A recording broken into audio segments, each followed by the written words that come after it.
লোকচক্ষুর আড়ালে পাকিস্তানের এক প্রধানমন্ত্রীর কবর রয়েছে বাংলাদেশের বগুড়ায়। এমনকি পাকিস্তানের এই প্রধানমন্ত্রীর নামে রয়েছে বাংলাদেশের এক সরকারি হাসপাতালও। কংক্রিটের চাদরে মোড়ানো এই কবরটি পাকিস্তানের তৃতীয় প্রধানমন্ত্রী মোহাম্মদ আলী চৌধুরীর। বাংলাদেশকে ভালোবেসে অবিভক্ত পাকিস্তানের এই প্রধানমন্ত্রী ওসিয়ত করে গিয়েছিলেন মৃত্যুর পর বগুড়ায় যেন তাকে শায়িত করা হয়। সেই অনুসারে বগুড়া শহরের সূত্রাপুর এলাকায় দাফন করা হয় পাকিস্তানের তৃতীয় প্রধানমন্ত্রী মোহাম্মদ আলী চৌধুরীকে। পাশেই রয়েছে তার স্ত্রী সৈয়দা হামিদা বানুর কবর। পাকিস্তান সরকার চেয়েছিলেন তাদের প্রধানমন্ত্রীর স্মরণে কবর সংলগ্ন স্মৃতিসৌধ নির্মাণ করতে, কিন্তু দেশ বিভাগের পর বাংলাকে ভালোবাসা মানুষটির কবর আজ পড়ে আছে অযত্ন আর অবহেলায়। এই কবরটা পাকিস্তানের প্রধানমন্ত্রী মোহাম্মদ আলী সাহেবের, তার ওয়াইফ এবং তার অনেক পুরাতন কবর এখানে অবহেলিত ছিল।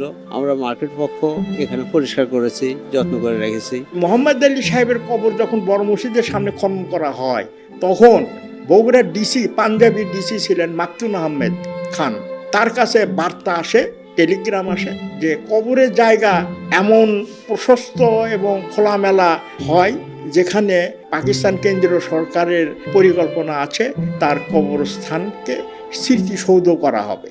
এই অবহেলিত মানুষটির শেকড় গভীরভাবে জড়িয়ে আছে বগুড়ার ঐতিহ্যবাহী নওয়াব পরিবারের সঙ্গে। তার প্রপিতামহ আব্দুস সোবহান চৌধুরীকে তৎকালীন ব্রিটিশ সরকার নওয়াব উপাধি দিয়েছিলেন। সেই সাথে মোহাম্মদ আলীর বাবা আলতাব আলী ছিলেন ব্রিটিশ সরকারের ডেপুটি ম্যাজিস্ট্রেট। ১৯০৯ সালে বাবার কর্মস্থল বরিশালে জন্ম নেয় মোহাম্মদ আলী।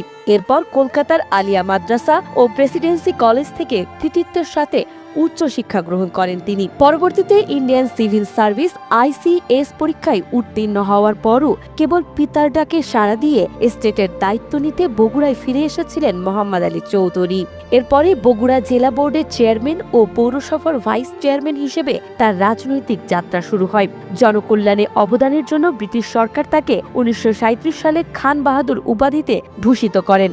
১৯৪৬ সালে তিনি স্বাস্থ্য ও শিক্ষামন্ত্রীর দায়িত্ব পেয়ে ঢাকা মেডিকেল কলেজ প্রতিষ্ঠায় অত্যন্ত গুরুত্বপূর্ণ ভূমিকা রাখেন। মেধা ও যোগ্যতার চূড়ান্ত স্বীকৃতি হিসেবে ১৯৫৩ সালের ১৭ এপ্রিল তিনি পাকিস্তানের প্রধানমন্ত্রী হিসেবে শপথ গ্রহণ করেন। মোহাম্মদ আলী ১৯৫৩ সাল থেকে ১৯৫৫ সাল পর্যন্ত পাকিস্তানের কেন্দ্রীয় সরকারের প্রধানমন্ত্রী ছিলেন।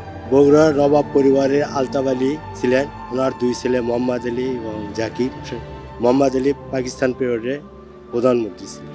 বর্ণাঢ্য এই রাজনৈতিক জীবনের অবসান ঘটে ১৯৬৩ সালের ২৩ জানুয়ারি তার ইন্তেকালের মধ্য দিয়ে। মৃত্যুর পর তৎকালীন প্রেসিডেন্ট আইয়ুব খানের নির্দেশে নওয়াববাড়ি সংলগ্ন আমবাগানে তাকে সমাহিত করা হয়। ১৯৭৪ সালে আততায়ীর গুলিতে তার প্রথম স্ত্রী সৈয়দা হামিদা বানু নিহত হলে তাকেও তার পাশে সমাহিত করা হয়। পরবর্তীতে তার কবরের অংশসহ জমিটি এক বিড়ি ব্যবসায়ীর কাছে বিক্রি হয়ে গেলে সেখানে মার্কেট স্থাপন করা হয়। তারপরেই সম্পূর্ণ লোকচক্ষুর আড়ালে চলে যায় এই কবর দুটি।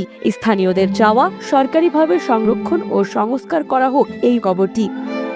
উল্লেখ্য, মোহাম্মদ আলী চৌধুরীর নামে ২৫০ শয্যা বিশিষ্ট একটি সরকারি হাসপাতালও রয়েছে বগুড়া শহরে। তিনি যদি জীবদ্দশায় বলতেন যে তার মৃত্যুর পর তার কবর পাকিস্তানের ইসলামাবাদ কিংবা করাচিতে হবে, তাই হতো। কিন্তু তিনি বগুড়াকে কতটা ভালোবেসেছিলেন, মৃত্যুর আগে তার ওসিয়ত ছিল তার কবর যেন বগুড়াতে হয়। উনি খুব ভালো মানুষ ছিলেন, এই সমস্ত সম্পত্তিটা তাদের ছিল।